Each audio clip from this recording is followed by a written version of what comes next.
He has taken the real estate industry by storm and has created quite a buzz while doing it. He is known as the homeboy. Genny said they did 294 sides roughly last year, but by the way, he did 94 of those himself while leading the team to 294 transactions. So let's give a big Birmingham welcome to Ashton.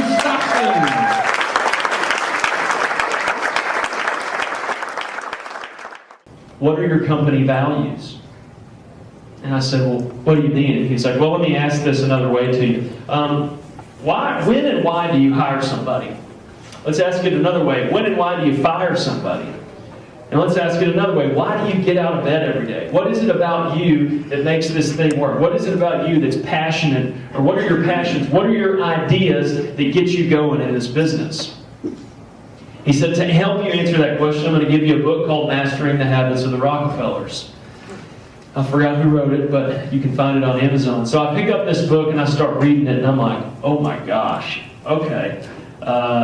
Shekinah glory, the light came on. I understand this whole value conversation. And so I called my wife and I was like, hey, we need to go on vacation, but it's like a vacation where I sit in a hotel room with sticky notes and I come up with my values. Are you cool with that? She's like, you're weird. I said, I know, but we got to do this. She goes, well, where are we going? I said, Chicago.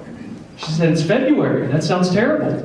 I said, well, it doesn't matter. We're not leaving the hotel. It's my favorite hotel. We're going to the Peninsula, Chicago. And so she was like, did I say I do when we were getting married? I was like, I think you did. She goes, dang it. Okay, we'll go.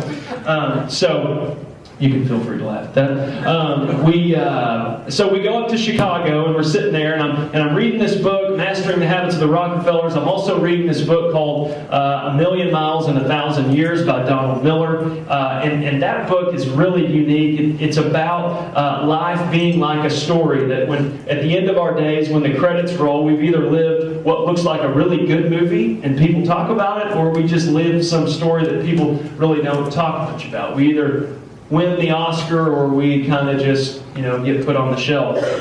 And so I'm sitting there and I've got all these sticky notes around this hotel room. If you saw my office, it kind of looked like that. Overnight, I turned it into that. And I have things like excellence and, drive and passion and community and all these, buzzwords that you just see at the front of corporate offices that really don't mean much. And I was like, this isn't working. I'm making stuff up to make myself feel good about these values. What am I going to do? And so once again, I had one of those moments, kind of the 60 homes moments. I had one of these moments and I just write, obsession with service. And I sit there and I look at it, and under the O in obsession, I start making this acronym. O-U-R-S-T-O-R-Y, our story.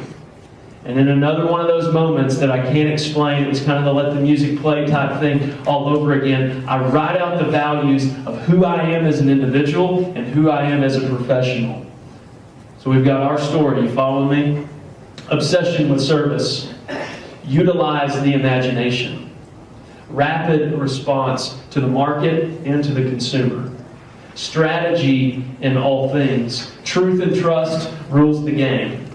Old school work ethic, relationship focus, and this idea that you get what you give.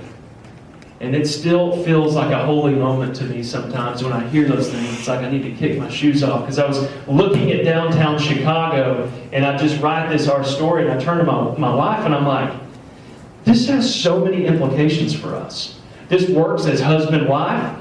This thing works really well when I serve you. This thing works really well when I have a great imagination into, how we're going to raise this family of ours. This works really well when we have this idea of you get what you give. And then it also works in business. So I go back home to Wichita Falls and I sit down with Dan and Denny and I'm like, this is where we're going.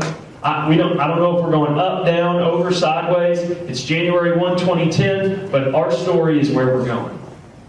And so we started communicating that with our agents. We changed all of our marketing to our story. We no longer said, look how great we are, we sell a bajillion homes. We outsold the second best realtor by 30 times.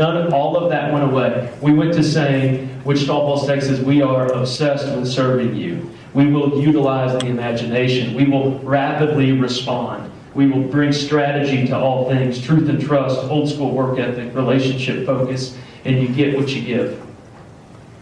As an owner, in less than 12 months, That in itself, we increased our market share 150%.